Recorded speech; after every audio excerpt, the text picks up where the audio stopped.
यानंतर एक सगळ्यांनाच चिंतेत टाकणारी बातमी आहे, कारण अखेर भारतात मंकी पॉक्सनं एंट्री केलीच। परदेशातून आलेल्या एका व्यक्तीला मंकी पॉक्स झाल्याचं आढळून आलं। मंकी पॉक्समुळे मृत्यूही होतो, त्यामुळे काय सावधगिरी बाळगायला हवी, मंकी पॉक्सची नेमकी लक्षणं काय आहेत, पाहूया या रिपोर्टमध्ये। भारतात मंकी पॉक्सची एंट्री।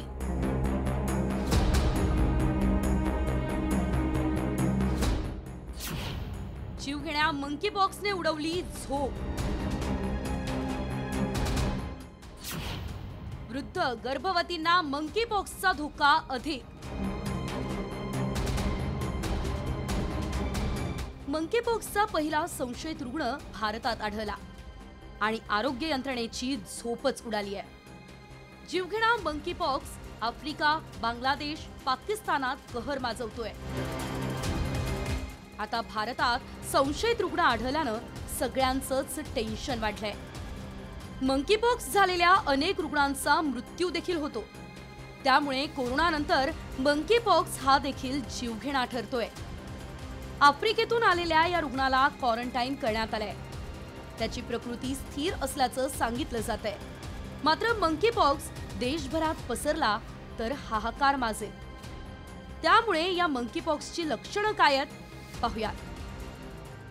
ताप, डोकेदुखी, स्नायू दुखणं, पाठदुखी, थंडी वाजणं, थकवा येणं, डोळ्यांमध्ये सूज येणं, वेदनादायक पुरळ उठणं। काही रुग्णांना श्वास घेण्यासही त्रास होतो, गिळण्यातही अडचण होते। संसर्गानंतर साधारणपणे 5 ते 21 दिवसांमध्ये ही लक्षणं दिसतात। सध्या मंकी पॉक्स पाकिस्तान, आफ्रिका आणि बांगलादेशात धुमाकूळ घालतोय। या तिन्ही देशांना मंकी पॉक्सने विळखा घातलाय। त्यामुळे मंकी पॉक्स कसा पसरतो तेही पाहूयात।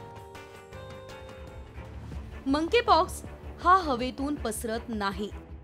रुग्णांच्या संपर्कातून, संक्रमित व्यक्तीच्या पुरळ किंवा फोडांमधील पाण्याच्या संपर्कातून हा रोग पसरतो। डोळे, श्वसन संस्था, नाक किंवा तोंडातून शरीरात मंकी पॉक्स प्रवेश करतो। संक्रमित व्यक्तीने वापरलेला बिछाना, कपडे आणि टॉवेलला स्पर्श करू नये। अशा प्रकारे मंकी पॉक्स पसरतो। रुग्ण सापडून संसर्ग झाल्यास हा आणखी वेगानं पसरू शकतो। त्यामुळे आपण काय काळजी घ्यायला हवी तेही बघूयात। बाधित व्यक्तीचं विलगीकरण करावं। बाधित व्यक्तीचे मास्कने तोंड आणि नाक झाकावे। रुग्णाने वापरलेल्या वस्तूंचा वापर टाळावा। साबण, पाणी वापरून हात स्वच्छ ठेवावे। रुग्णाची माहिती आरोग्य केंद्रात द्यावी।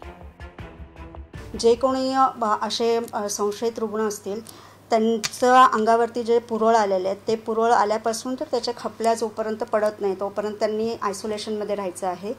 त्यांचे जे पूर्ण कपडे जे असतील त्यांनी ते पूर्ण अंगभर घालायचे आहेत, कारण त्यांच्यापासून त्यांच्या इतरांना संसर्ग नाही व्हायला पाहिजे। पाणी भरपूर प्यायचं आहे, आराम करायचा आहे। हे असे जे आहे ते काळजी घ्यायची आणि समजा खूप जास्त त्रास त्यांना वाढला तर तज्ञांचा सल्ला घ्यायचा। मंकी पॉक्सचे कांगोमध्ये 18,000 रुग्ण सापडले, त्यातील 610 लोकांचा मृत्यू झालाय। आता आरोग्य मंत्रालयाकडूनही खबरदारीच्या सूचना देण्यात आल्या। मंकी पॉक्स हा जीवघेणा आजार असून तुम्ही काळजी घ्या। ब्युरो रिपोर्ट, साम टीव्ही।